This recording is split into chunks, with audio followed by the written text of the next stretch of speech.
If you'd like to learn more about how to record audio when shooting video with a DSLR, then stay tuned. This video is for you.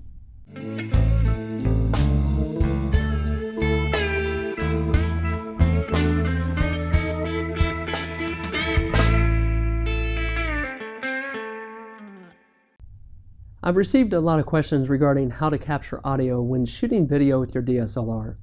Now, it's dark and it's raining outside, so I thought it'd be a good time for me to come in and show you the equipment and the methods that I use to capture audio. Now, this may or may not be of great help to you, but I assure you that it will give you a different perspective on how you can capture audio for yourself. So I'm going to go over the equipment that's in front of me here, and then I'm going to give you a couple of demos of audio along the way, and I'm going to finish up with a few final thoughts. So let's go ahead and jump right in. To begin with, I have the Sony a5100 here. Now, I've used this camera to capture a lot of different YouTube videos when I first started, and this takes some great quality video in my opinion. The biggest issue with it is that it tends to overheat after relatively short clips, and it does not have an external mic jack on it. This is the Nikon D3400. I also have the 3500 floating around somewhere. This does not have an external mic jack on it. This is the Canon T7i. Now, I did a review on this camera not too long ago, and it works out really well. I feel that Canon's done a great job with their STM lenses and autofocus when it comes to video. This does have an external mic jack. This is the Nikon D600. Now, this is a full sensor camera, and this camera right here does have an external mic jack in addition to a headphone jack. Now, I typically use this for photos, not so much video, but it could definitely work well for video. This right here is my little Mobius. Now, if you're not familiar with these little cameras, it's similar to a GoPro. It's just like an action camera. I've had this for many years. I'll post a link in the description below if you're interested in looking to get one of these for yourself, or you just want more information on it. But as you might imagine, this does not have an external mic jack on it as well. Now, you might be asking, well, what am I using to record this video? Well, I'm using the Panasonic G7. That's a micro four thirds camera, which means the sensor is just a little smaller than what you see here, with the exception of the Mobius. But the G7 is packed with a lot of features, including an external mic port. Now, whenever I'm shooting with a camera that has an external mic port, I like to take advantage of it. What that basically means is I can hook different devices to it, and it will record the audio right along with the video.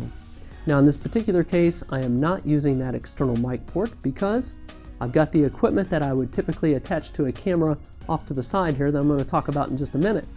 But this is what the G7 looks like in front of me. I don't know how well we can see that. I'm just using a mirror here.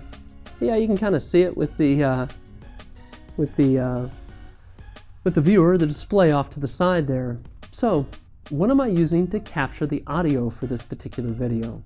Well, I want to go over the four methods that I use. The first method that just about all DSLRs have is a built-in microphone. Now, by many standards, people will say the built-in microphone's not that good, but it really depends on your audience. And you got to keep in mind, what is it you're wanting to do with your camera? If you're just at a family function and you want to capture the family singing a happy birthday or just celebrating for whatever reason, then the built-in microphone will most likely work just fine for you. Now, if you're producing videos for something that is a little more semi-professional, then you're going to want to pay a little more attention to that audio and how it's captured.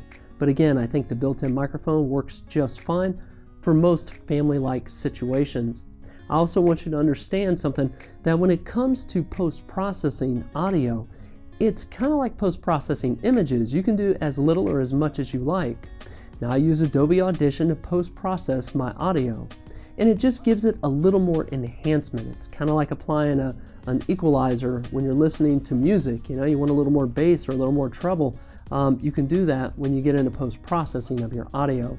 So that's the first method, is the built-in microphone on the cameras. What's the second method that I use? Well, I like to use external audio recording devices like this right here. Now, this is the Zoom H1. And again, I'll post a link in the description below if you're interested in learning more about this. But you can see it's on right here. That's the little red light that's lit up. I actually have a video on the Zoom H1 take a look in the description because I may post a link to that as well, where I went outside and I really did some demo work with this thing a couple of years ago. And again, it's worked really well for me. Now I just have a lapel mic attached to it. Now when you use an external recording device, you got to sync it up with the video. Now I use Adobe Premiere to post-edit my videos, and Adobe Premiere has a built-in function which can easily sync the audio and the video, and it works well. But it's just something to keep in mind when you use an external recording device like this.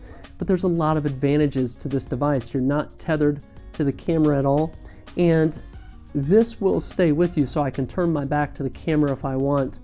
I can shelter that microphone a little more so than what I can with the built-in microphone on a camera. There's just a lot of different things you can do with it, so this is a really handy way to record audio. Again, that's my second method. So the first method is the built-in microphone on the camera. The second method is the external recording device like the Zoom H1. And the third method that I use is a little boom mic like this one right here. Now this is a Comica boom mic, and I did a video review on this a while back, I think. If I can find the link, I'll post it in the description. But this is similar to like a Rode mic, if you're familiar with Rodes. And these types of microphones are nice to have. Now this right here is meant to plug into the external mic jack on the camera. And this right here actually fits on the hot shoe of the camera, so it would go like this right here. If I can slide it on to our Canon T7i, it kind of looks like that. I don't know how well you can see that, but again, this right here goes into the external mic port, and this becomes a very directional type microphone, and it works well. Again, I've used it before, and I think you'll see a handful of folks out there using mics like this. And again, check the description below. I'll post a link to this and to the Rode mics, because Rode's really big as well and they produce good quality. So that's the third method of how I capture audio. What's the fourth method? Well, the fourth method is using a wireless recording device like this right here. Now this again is made by Comica. I've been using this for a handful of months and I really like it. Now this particular package that I've got has 2 transceivers and 1 receiver with it. Now this is the receiver, and this can actually transmit and receive up to 100 yards, and that's kind of like a football field in the US anyway. So this is similar to the other method of how you can attach it to the camera. It just fits on the hot shoe like this right here, and then there's a wire that goes from the receiver down to your external mic port, and that's how you capture sound. And this works really, really well. This is what I've been using over the last probably, I say, 5 or 6 months. And if you look at some of the more recent videos I've done, I've actually used this to capture the audio. Like on the Tamron 18-400 video, I use this device. So I'll post a link to that video below as well if you kind of want to hear some of the audio on that. Now you might be asking yourself, well, hey, right now you're listening to me on this Zoom H1, but what does this sound like? How does it compare to the built-in microphone on the Panasonic G7? So let's go ahead and test this out real quick. I'm going to go ahead and switch right now to the Panasonic G7, and now you're hearing me on the built-in microphone. And I want you to keep in mind though that, again, we're inside, so we don't have a lot of ambient noise, there's no wind, but if we were outside, you would really be hearing the wind on this microphone that's part of that G7. Well, let's go ahead and switch back to the Zoom H1. So now this is the Zoom H1, and you can tell it sounds, I think, a lot better. And what I'm going to do is I'm going to see if I can just kind of scoot back here and just get a little further away from the camera. And let's go ahead and switch back over to the built-in microphone on the G7 now. Okay, so now we're listening to the built-in microphone, and I'm just going to scoot back a little farther and farther and farther, and we'll see just how well it picks up on me back here. And as you can tell, the sound's just a little bit off, but you can still make me out just fine. I'm probably 10 feet away from the camera or so. Let's see if I can scoot back even further. So maybe I come back here a little more, probably coming out of the video, but that's okay. And so here I am. I think you can still see me. So back here, I'm probably a good 12 feet away from the camera. But now we're still using the built-in microphone on that camera, and I think you can hear me okay. We'll find out when we go to render the video. Let's go ahead and switch back over to the Zoom H1 right now. Now you can hear me on the Zoom H1. You hear me just as clear, even though I'm 12 feet away. as I would be, say, 5 feet away. It's the beauty of the external audio recording device like the Zoom H1. So I'm going to go ahead and scoot back in to the frame here, and let's get situated. Okay, so now I'm back in frame, right? And that's just a quick demo of the difference between the built-in microphone and an external recording device like this. So what are my thoughts here? Well, again, know your audience. So when you're recording audio, it's important that you understand why you're recording it and what the end result will be for you. If it's just for the family, using a built-in microphone is not a problem in my opinion. But again, if you want to produce something that's going to be a little more professional, you want to really start paying attention to that sound and what your options are to record it. And just because you have a device, a camera, for example, like the D3400 or the 3500, or even this Sony, the A5100 here, anything that does not have an external mic jack does not mean that you're stuck and you can't capture some great audio.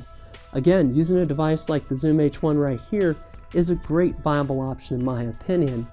So I hope this video has helped you out to some extent. If it has, be sure to give it a thumbs up. And if you haven't done so, subscribe to the channel. It's called Real World.